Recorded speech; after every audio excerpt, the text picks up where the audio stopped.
Now let's talk about HIV and AIDS. HIV, otherwise known as the human immunodeficiency virus, attacks the body's ability to protect itself against disease.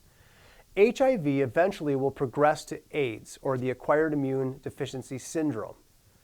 On average, within 10 years of HIV infection, this occurs. This time varies greatly from person to person and can depend on many factors, including a person's health status, behaviors, and the medications that they take.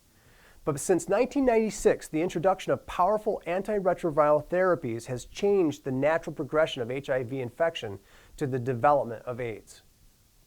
Approximately 1.1 million people in the U.S. are living with HIV infection.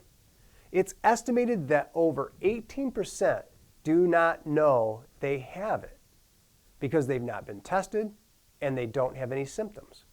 To put the numbers in perspective of what causes the spread of HIV in the United States, less than 1%, or around 51 cases, are actually related to other exposures like work-related incidences.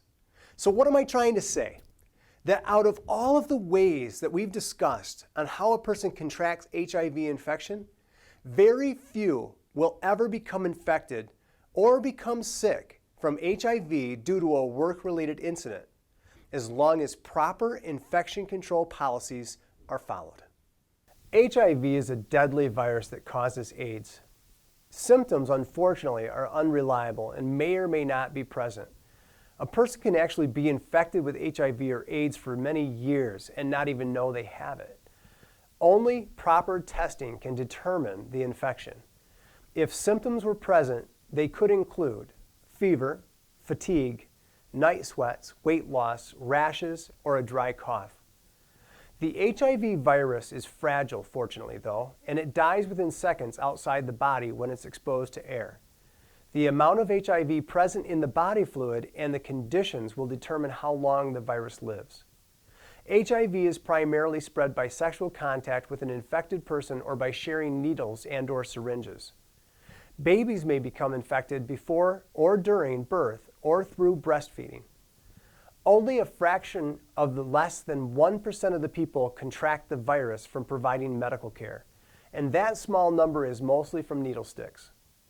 HIV is not spread by casual contact like handshakes, hugging, doorknobs, or using the same equipment or toilets or water fountains, which is very good for us. There's no vaccine as of today, and there's no cure.